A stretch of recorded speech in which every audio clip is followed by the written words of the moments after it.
Sharon Tim's hands trembled as she folded the small square of paper, her heart hammering against her ribcage like a caged bird desperate for freedom. The fluorescent lights of the Daily Grind cafe buzzed overhead, casting harsh shadows across the polished counter where she stood.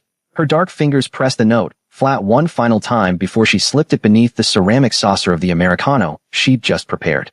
The coffee was black, no sugar, no cream, exactly how the young Korean man at table 7 always ordered it. Exactly how he'd ordered it every Tuesday and Friday for the past 3 months. She lifted the cup and saucer with both hands, steadying her breath as she wove between the scattered tables of the small Seattle cafe. Rain pelted against the windows, drowning out the soft jazz that played through the speakers. It was 9:47 p.m., and the cafe was nearly empty except for an elderly couple in the corner and him. Always him. Jae-hyun.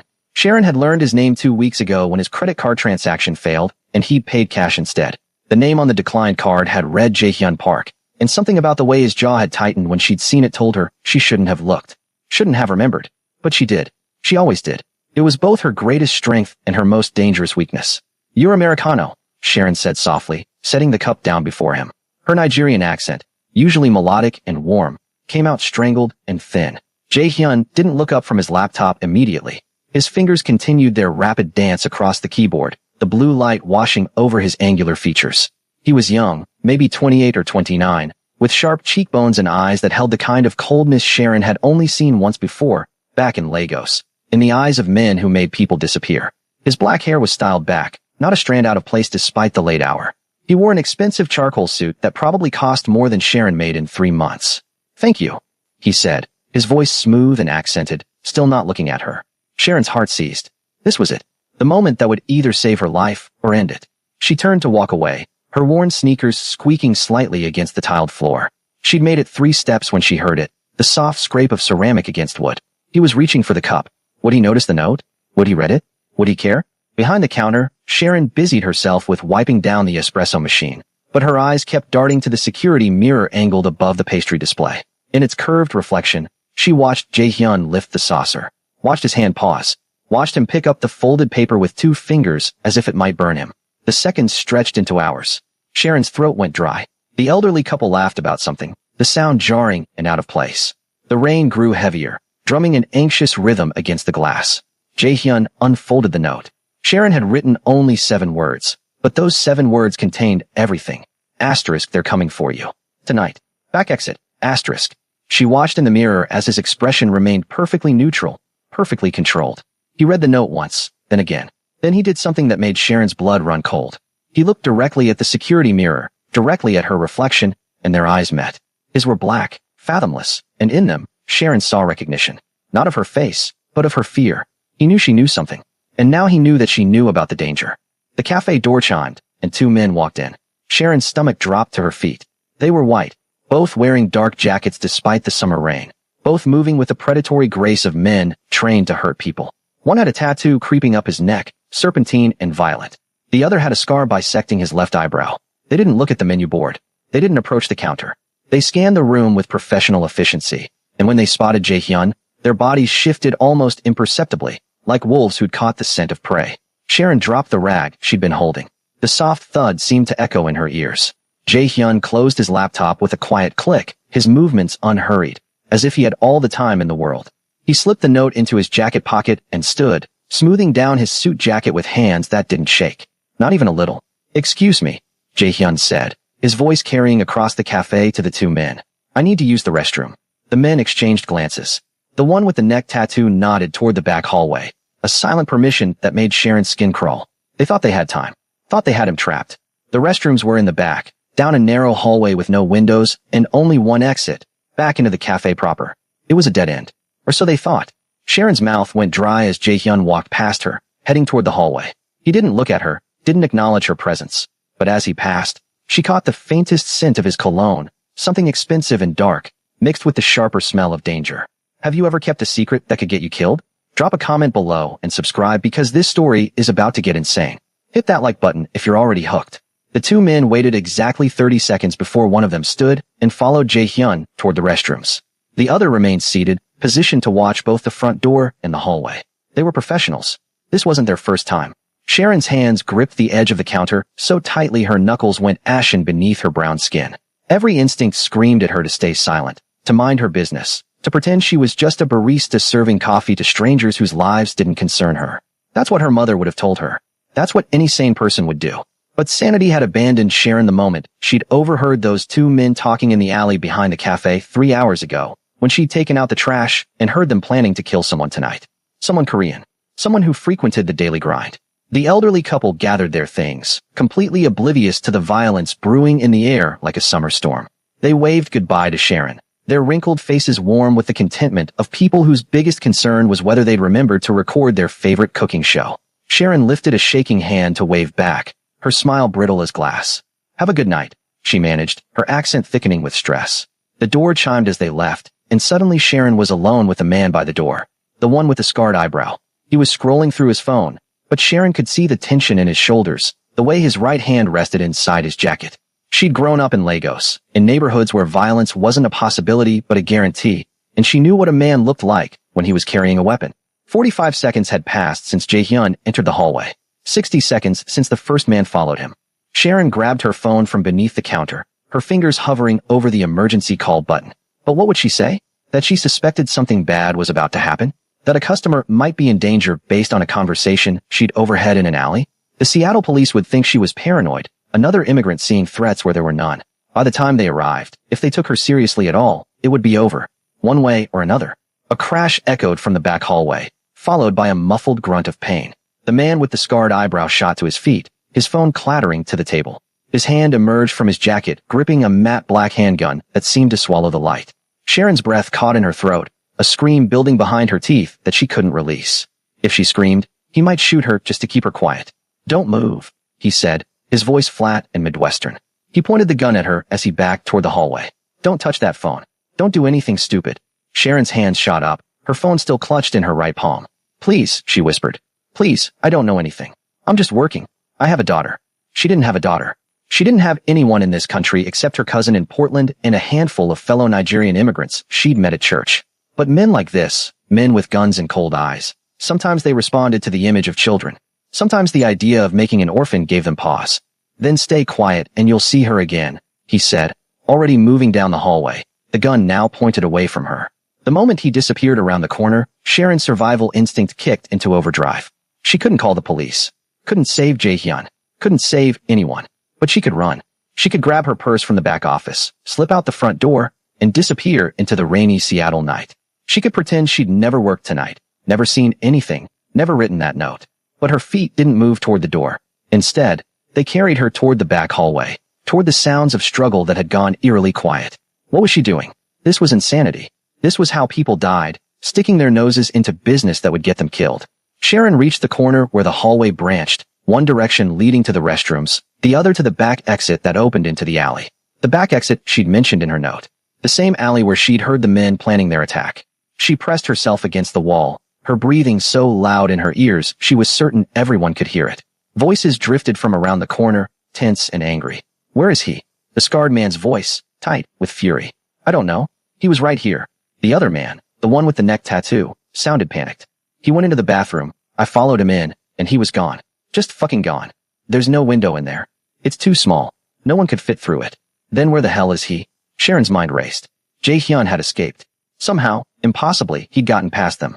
Relief flooded through her, sweet and dizzying. He was safe. She'd warned him, and he'd gotten away, and now she could pretend none of this had happened. "The girl," the scarred man said suddenly.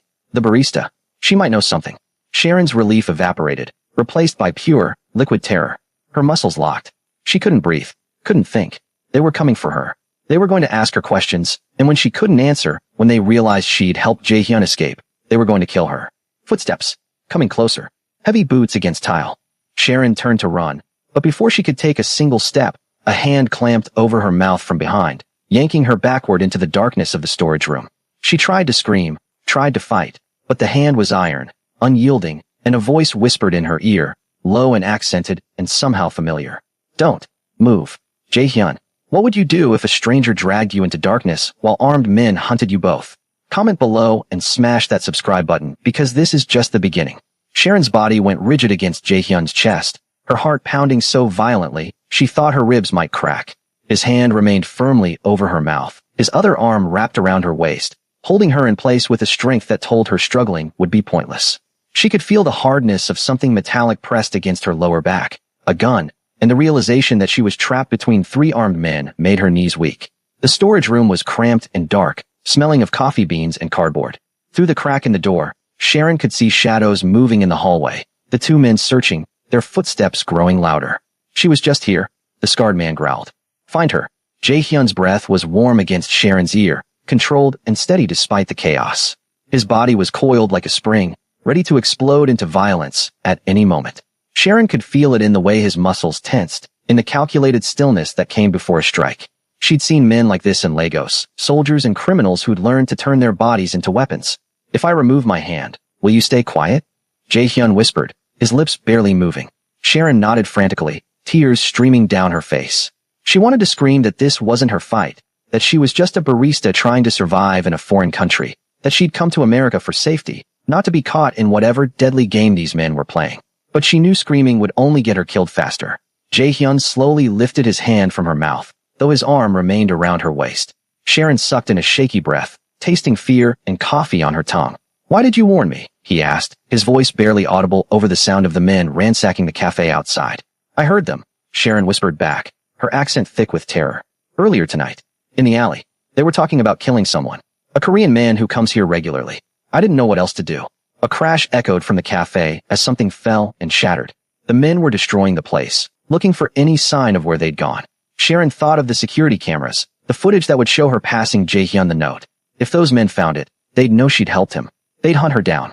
You should have minded your business, Jae-hyun said. But there was something in his tone that wasn't quite anger. Curiosity, maybe. Or respect. Now they know you're involved. I know, Sharon choked out. I know that now. I just thought I was doing the right thing. I thought you'd read the note and leave before they got here. I would have. But then you'd be alone with them. And they would have questioned you. His grip on her waist loosened slightly. They would have hurt you to find out what you know. The revelation hit Sharon like a physical blow. He'd stayed.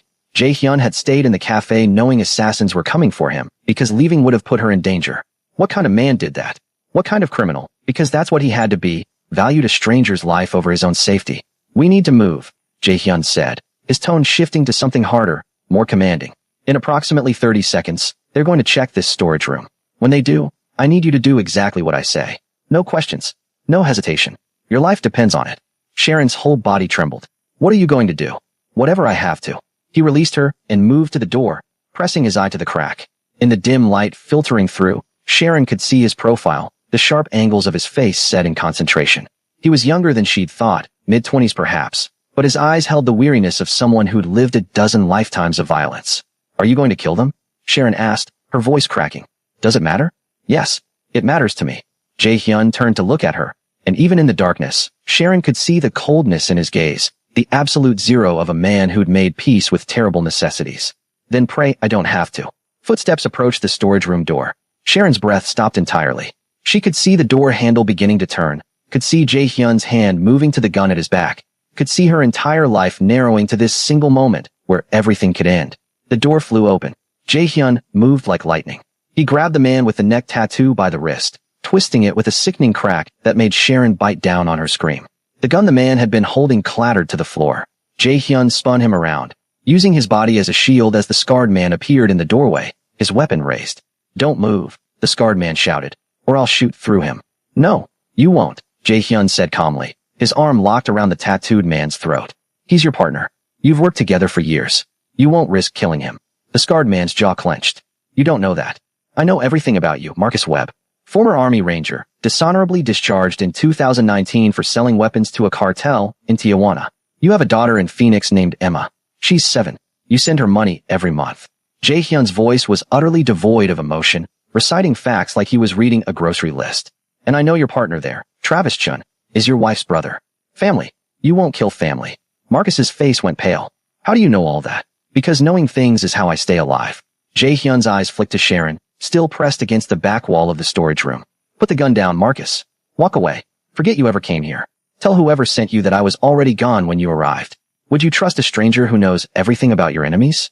Hit that like button and subscribe to see how this deadly standoff ends.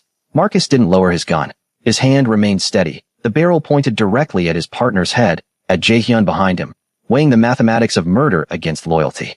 Sharon watched the calculation happen in his eyes, watched the moment when desperation overrode reason. I can't do that, Marcus said, his voice strained. The people who sent us don't accept failure. If I walk away, they'll kill me. They'll kill Travis. They'll go after Emma. Jae-hyun's expression didn't change, but Sharon saw his grip tighten on Travis's throat, saw Travis's face beginning to purple from the pressure. Then you have a choice to make. Die here tonight trying to kill me, or live long enough to get your family somewhere safe.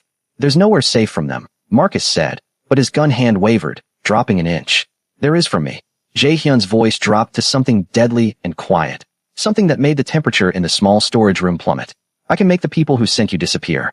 I can erase the threat, but not if you force my hand here. Not if you make me kill you both. Sharon's mind reeled. Who was this man? What kind of power did he have to make promises like that? She'd thought he was just another criminal, maybe a drug dealer or a gang member, but the way he spoke, the certainty in his voice, suggested something far more dangerous. Something organized. Something with resources that extended beyond Seattle's rain-soaked streets. Travis wheezed against Jae-hyun's arm, his face now a deep crimson. Marcus, he gasped. Marcus, please. The gun trembled in Marcus's hand. Sharon could see the war happening behind his eyes. Years of training and violence fighting against the basic human instinct to save someone you loved. She held her breath, pressed against the shelves of coffee supplies, wondering if this cramped storage room would be the last place she ever saw. Let him go, Marcus finally said, lowering his weapon. Let Travis go and we'll talk. No talking, Jae-hyun replied. You leave. Now. You tell your employers I wasn't here. You collect whatever payment they'll give you for the attempt, and then you take that money and run. Mexico. Canada. Somewhere far from Seattle. You have 48 hours before I make my move against them. If you're still in the city when that happens, you'll die with them. Marcus stared at Jae-hyun for a long moment, and Sharon saw something shift in his expression. Recognition, maybe. Or fear. The kind of fear that came from finally understanding exactly who you were dealing with. You're him, Marcus whispered. You're the ghost of Busan. The nickname hung in the air like smoke.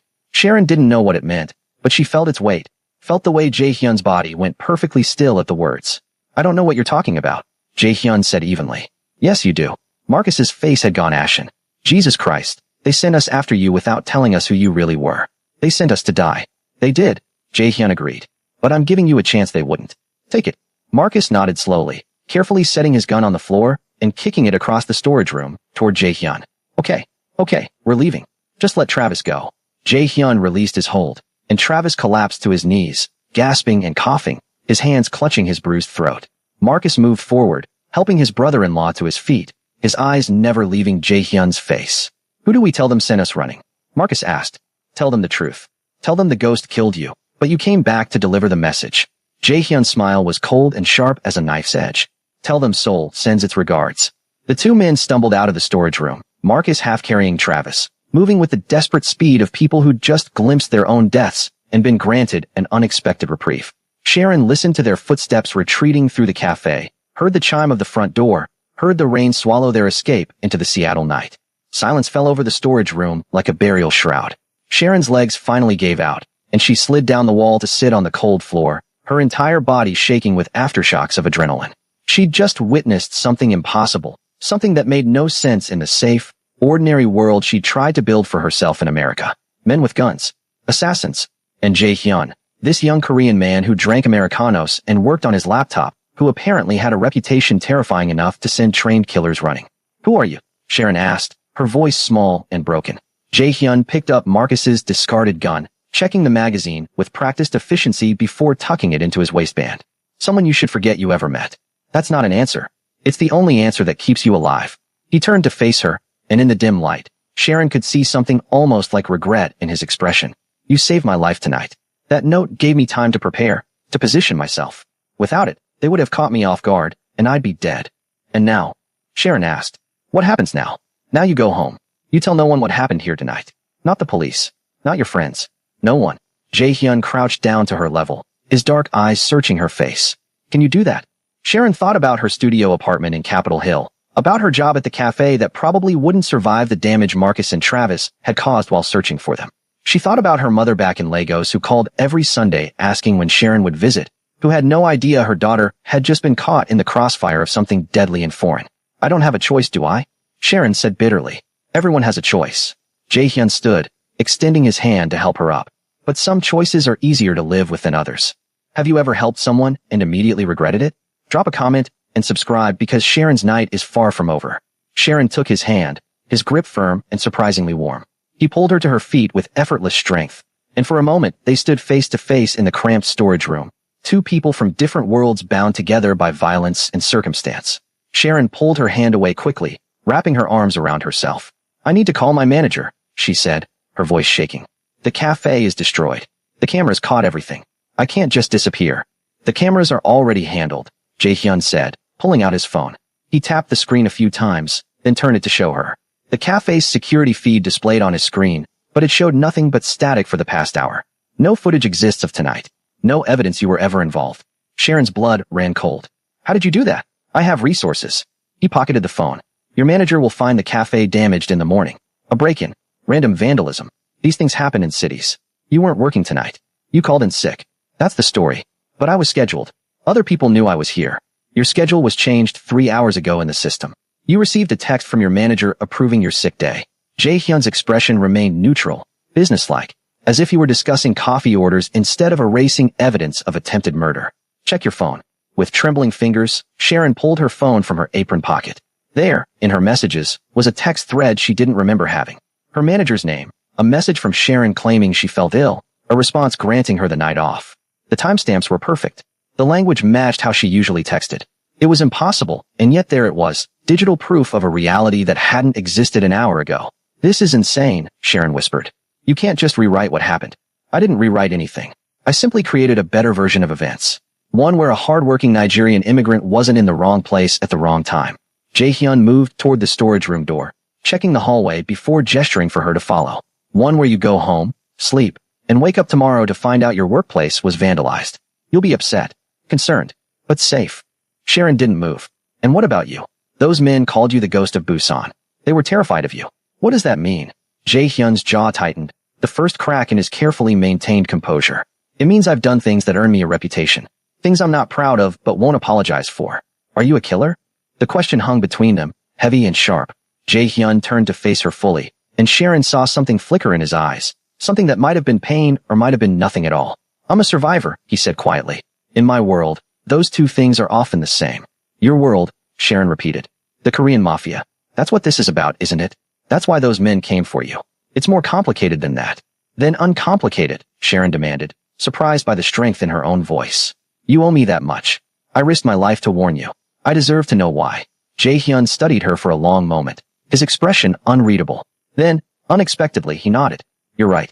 But not here. This place isn't safe anymore. Come with me." "Come with you? Are you crazy?" Sharon backed away, shaking her head violently. "I'm not going anywhere with you. I don't even know you. You know, I could have let Marcus and Travis kill you.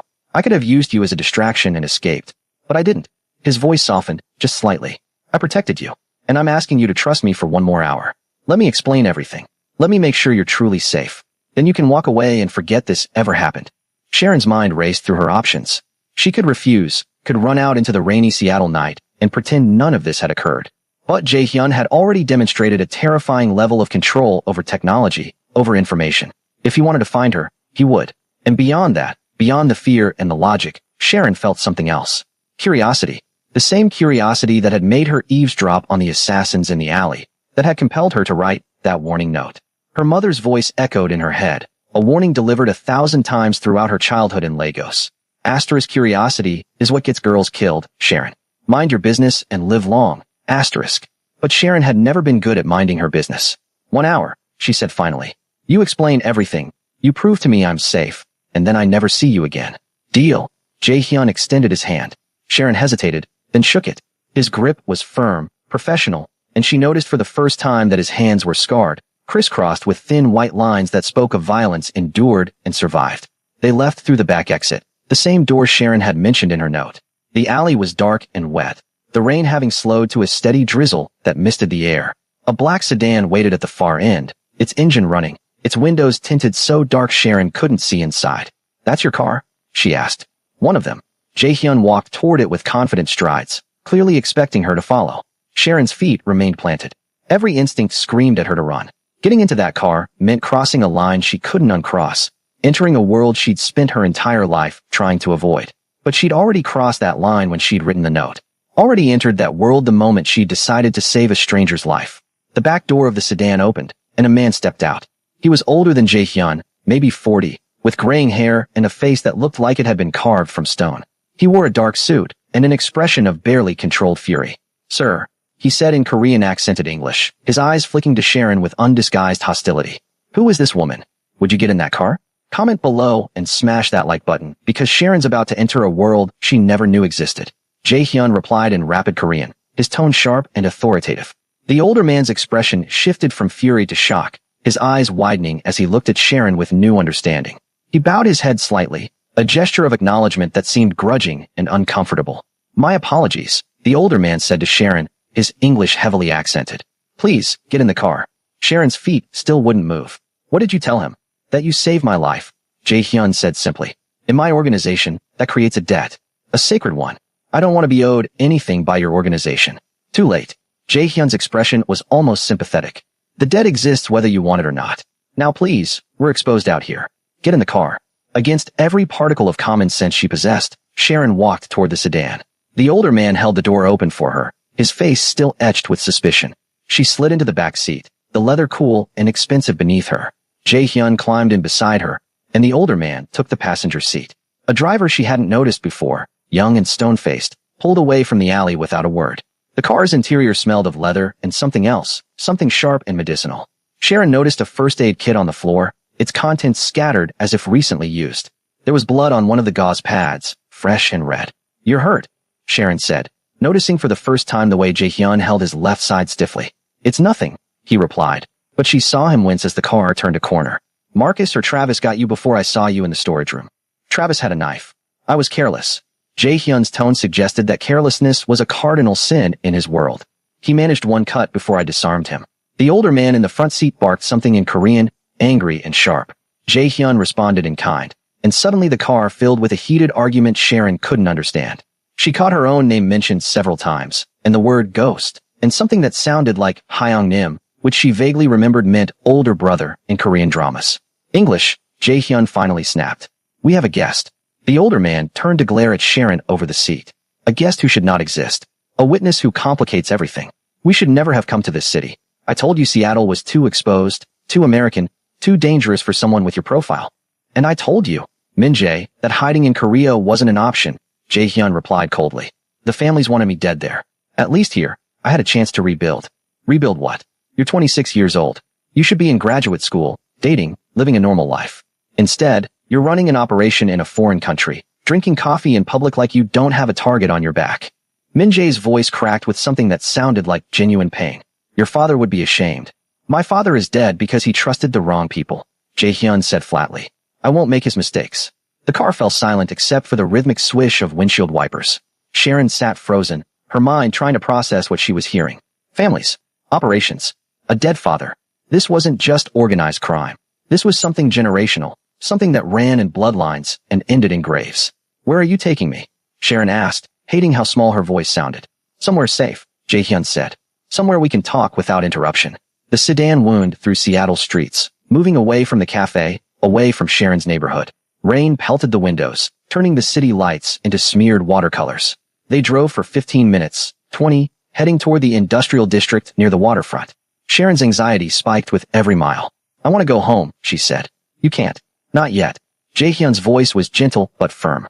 "Those men, Marcus and Travis, they work for someone. That someone will want to know what happened tonight. If they think you're a loose end, they'll come for you. But you said you'd make them disappear. You promised Marcus." "I will. But that takes time. Planning. Resources." Jae-hyun met her eyes, and Sharon saw genuine concern there, buried beneath the coldness. "Until then, you're vulnerable. I can protect you, but you have to trust me." "Trust you," Sharon laughed, the sound brittle and edged with hysteria. "I don't even know what you are. Mafia? Yakuza? Some kind of international criminal?" "None of those terms are quite accurate," Min-jae said from the front seat, his tone disdainful. "The young master is the last legitimate heir of the Park family, one of the oldest and most powerful crime syndicates in South Korea. His father controlled shipping routes, real estate, and information networks across 3 continents. When his father was assassinated 2 years ago, rival families tried to eliminate the entire bloodline. Jae-hyun survived. Barely. Sharon felt the air leave her lungs. "You're not just a criminal. You're crime royalty." "I'm an orphan trying not to die," Jae-hyun corrected. "Everything else is just context." The car pulled into a warehouse district, stopping before a nondescript building that looked abandoned. The driver got out and opened a rolling door, revealing a pristine interior that contrasted sharply with the exterior's decay. Fluorescent lights flickered on, illuminating what appeared to be a high-tech operations center. Computer monitors lined one wall, displaying security feeds from locations Sharon didn't recognize. A conference table dominated the center of the space, surrounded by ergonomic chairs that probably cost more than Sharon's monthly rent. "Welcome to my American headquarters," Jae-hyun said, climbing out of the car with visible effort, his hand pressed to his wounded side. "It's not much, but it's secure." Sharon remained in the car, her body refusing to move. This was real. This was actually happening. She'd stumbled into the secret world of international organized crime, and there was no easy way out. Could you handle discovering the person you saved controls a criminal empire? Hit that subscribe button and drop a like, because things are about to get even more intense. Min-jae appeared at the car door, his expression slightly less hostile than before. "Missed him, please. You are safer here than anywhere else in Seattle tonight. I give you my word." "The word of a criminal," Sharon said bitterly, but she stepped out of the car anyway. What choice did she have? Inside the warehouse, the temperature was controlled and comfortable, a stark contrast to the damp Seattle night. Sharon hugged herself as she followed Jae-hyun toward the conference table. Acutely aware of how out of place she looked in her coffee-stained apron and worn sneakers. Min-jae disappeared through a side door, returning moments later with a first aid kit far more sophisticated than the one in the car. "Sit," he ordered Jae-hyun, pointing to one of the chairs. "I'm fine. You're bleeding through your shirt." "Sit." Jae-hyun sighed, but complied, lowering himself into the chair with a barely suppressed grimace. He unbuttoned his shirt, revealing a toned torso marked with scars both old and new. The fresh wound on his left side was a clean slice about 4 inches long, deep enough to require stitches, but not life-threatening. Min-jae began cleaning it with practiced efficiency, and Sharon realized this wasn't the first time he'd patched up Jae-hyun's injuries. "You said you'd explain everything," Sharon said, forcing her eyes away from the blood. "So explain. Why did those men want you dead? What did you do?" Jae-hyun remained silent as Min-jae worked, his jaw clenched against the pain. When he finally spoke, his voice was distant, as if recounting someone else's story. "My father, Park Sung-min, controlled one of the largest criminal organizations in South Korea. We weren't the biggest, but we were the smartest. My father believed in information as currency. He had files on everyone who mattered, politicians, judges, business leaders, other crime families. That information made him powerful. It also made him a target." Min-jae paused in his work to prepare a needle and thread. Jae-hyun didn't even flinch as the older man began stitching the wound.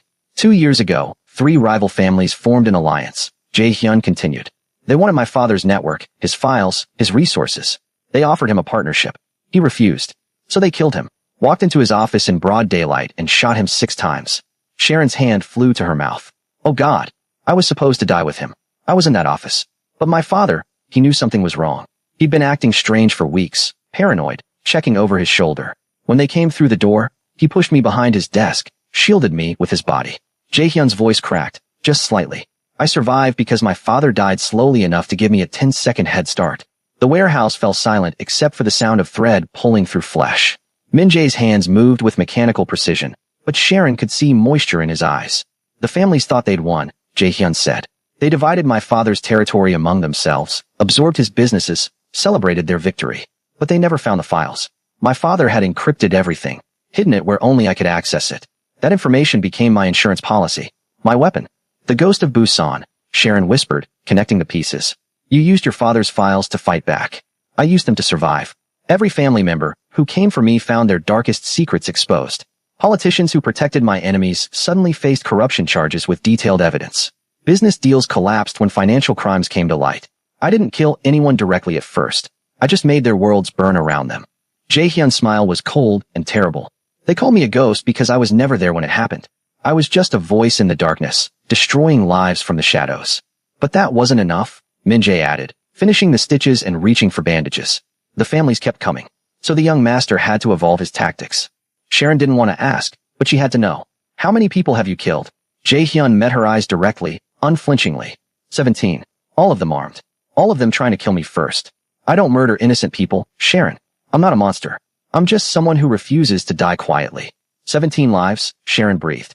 "How old were you when you started?" 24. 24. The same age Sharon had been when she'd arrived in America with nothing but a suitcase and a dream of safety. While she'd been learning to make lattes and navigate Seattle's bus system, Jae-hyun had been fighting a war for survival across the Pacific. "Why Seattle?" Sharon asked. "Why come here?" "Because the family's reach is limited in America. They have connections, but not control. I needed space to rebuild my father's network, to create something new, something legitimate. Jae-hyun stood, testing the fresh bandage. I've been using my father's files to build relationships with people who matter, offering information in exchange for protection, for business opportunities. In 2 years, I've established connections with tech companies, shipping firms, real estate developers. All legal, all documented. But the families want you dead before you become too powerful, Sharon said, understanding dawning. Exactly. Tonight's attack wasn't random. It was a message. They know I'm here. They know I'm building something. And they're desperate to stop me before I become untouchable. Jae-hyun walked to one of the computer monitors, tapping a few keys. Images appeared on screen, surveillance photos of Marcus and Travis meeting with other men, timelines, locations. But thanks to your warning, I survived. And now I know who sent them. The screen shifted to show a photograph of an older Korean man, silver-haired and distinguished-looking, wearing an expensive suit. He was shaking hands with someone at what looked like a formal dinner. Kim Tae-young, Jae-hyun said, his voice dropping to something dark and dangerous. Head of the Kim family. My father's oldest rival. The man who personally pulled the trigger that killed him. Sharon felt ice water flood her veins. And what are you going to do? Jae-hyun's reflection in the monitor smiled, and it was the most terrifying thing Sharon had ever seen. I'm going to destroy him. Completely. Utterly. I'm going to take everything he loves and burn it to ash. Would you want revenge for your father's murder? Comment your thoughts and subscribe. I don't want your protection. I want my normal life back. Sharon's voice broke, tears streaming down her face. I came to America to escape violence. My neighborhood in Lagos, there were gangs, there was death, there was constant fear. I worked 3 jobs for 2 years to save enough money to leave. I thought Seattle would be different. Safe. And now I'm right back where I started, caught between men with guns and no good options. The warehouse fell silent. Even the hum of the computers seemed to quiet in the wake of Sharon's anguish. Jae-hyun's expression softened, and for a moment, Sharon saw past the cold crime lord to the young man beneath, someone who understood loss and displacement more intimately than most. I can give you your life back, Jae-hyun said finally, but it will take time. A few days, maybe a week. I need to neutralize the threat Kim represents. Once he's no longer a factor, you'll be safe. You can go back to your apartment, your job, your routine. I'll make sure of it. How? Sharon demanded. How can you possibly guarantee that? Because Kim's power rests on 3 pillars: his political connections, his financial empire, and his reputation among the other families. My father's files contain enough information to shatter all 3. I've been waiting for the right moment to use them, gathering additional evidence, building a case so overwhelming that Kim won't survive it. Jae-hyun's eyes hardened. He forced my hand by sending assassins after me. Now I'll show him what happens when you corner a ghost. Sharon wiped her tears with the back of her hand, trying to regain some composure. And what am I supposed to do while you're waging this war? Hide here in your warehouse. No, you'll stay somewhere more comfortable. I own a penthouse in Belltown. It's secure, fully stocked, and most importantly, it's off the grid. No one knows about it except Min Jae and a handful of trusted people. Jae-hyun pulled out his phone, typing rapidly. I'll have someone bring your things from your apartment. Clothes, toiletries, anything personal you need. You'll have everything you require. I have a life, Jae-hyun. I can't just disappear for a week. I have bills to pay, responsibilities. Your bills will be paid. Consider it part of the debt I owe you. He showed her his phone screen. I'm transferring $50,000 to your account right now. That should cover any immediate concerns. Sharon stared at the screen, at the banking app showing a pending transfer that represented more money than she'd seen in her entire life. $50,000. Enough to pay off her student loans from her incomplete degree back in Nigeria. Enough to send money home to her mother. Enough to change everything. I can't accept this, she said, even as part of her screamed that she was insane for refusing. You don't have a choice. The transfer is already processing. Jae-hyun pocketed his phone. Money is the least of what I owe you. You gave me my life. I'm simply trying to ensure you can enjoy yours. Min Jae approached, carrying a tablet. Sir, we have movement. Kim's people are active tonight. They're pulling resources, calling in favors. Whatever Marcus and Travis reported, it's mobilized their entire network. Jae-hyun took the tablet, studying it with narrowed eyes. Sharon saw surveillance feeds, text message intercepts, a web of connections spreading across the screen like a spider's web. The scope of Jae-hyun's intelligence operation was staggering. They're scared, Jae-hyun murmured. Good. Fear makes people careless. It also makes them desperate, Min Jae warned. Desperate enough to make moves they wouldn't normally risk. Let them. Every move they make gives us more information, more leverage. Jae-hyun handed the tablet back. Get Sharon settled in the penthouse. Make sure she has everything she needs. I'll stay here and coordinate our response. You need rest, Min Jae argued. You're injured. I'll rest when Kim is destroyed. Jae-hyun's tone left no room for argument. Sharon watched this exchange, this dynamic between the young crime lord and his loyal lieutenant, and realized something profound.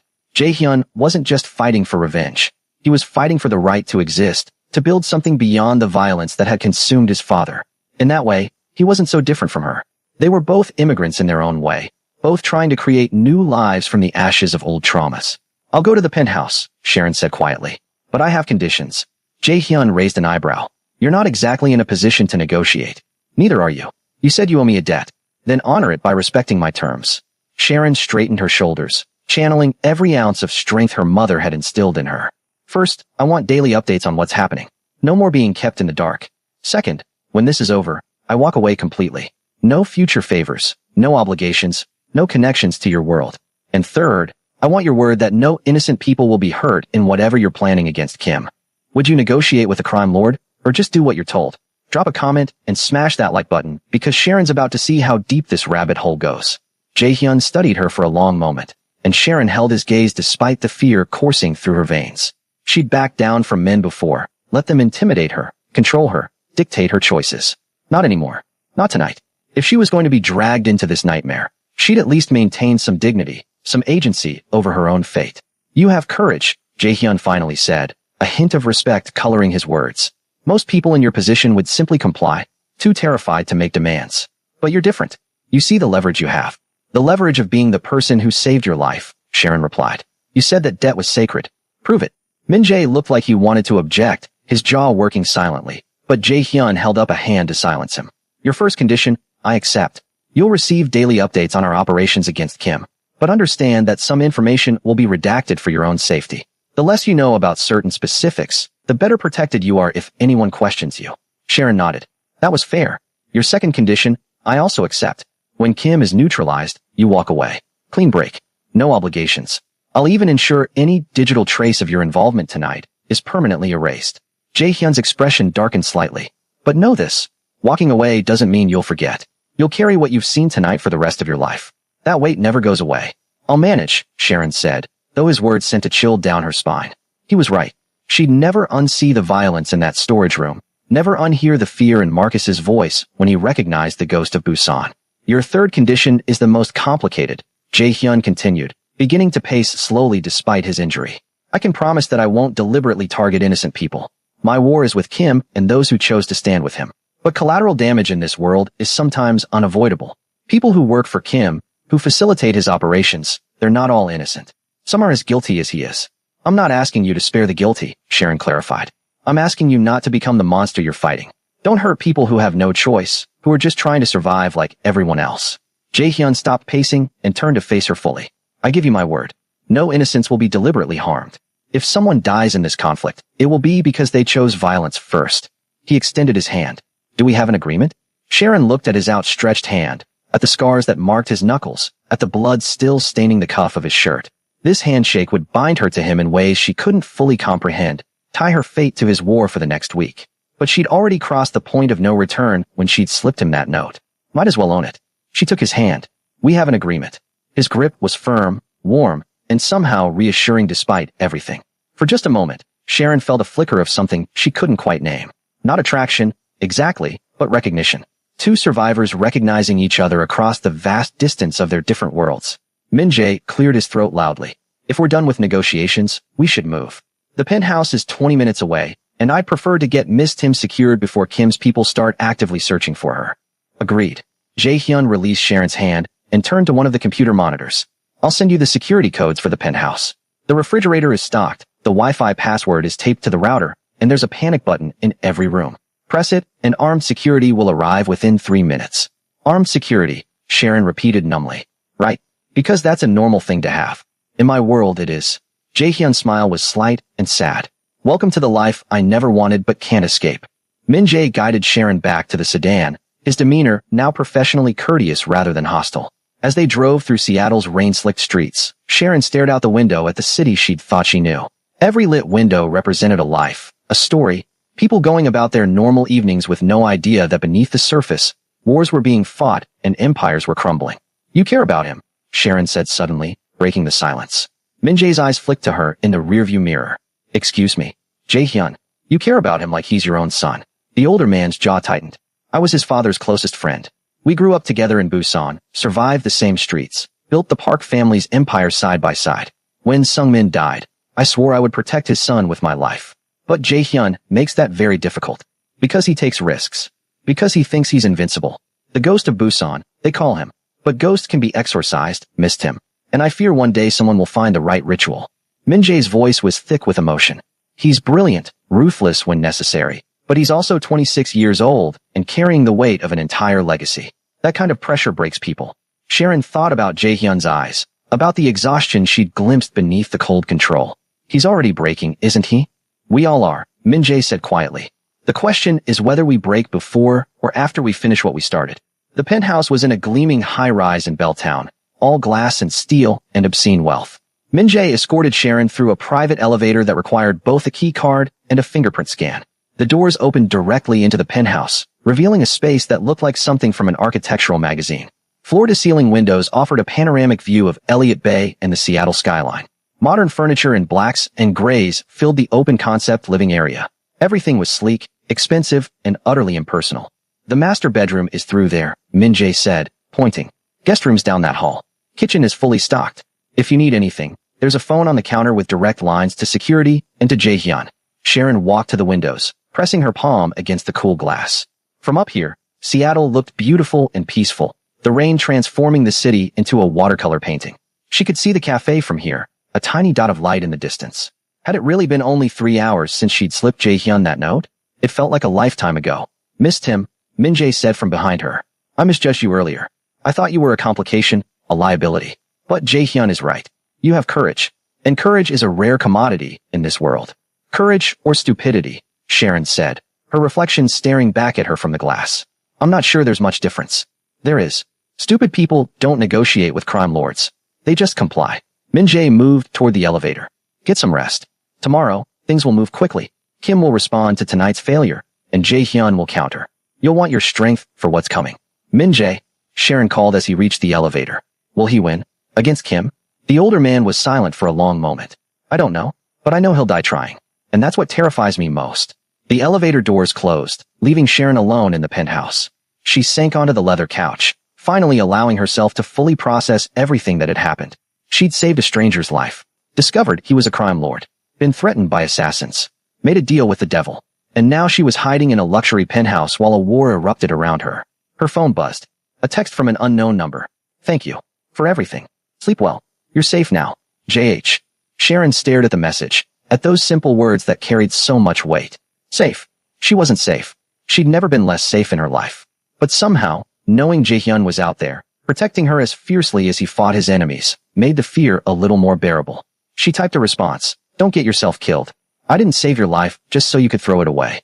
3 dots appeared, indicating he was typing. Then, I'll do my best. Good night, Sharon. Sharon set her phone down and walked to the window again, watching the rain fall on the city below.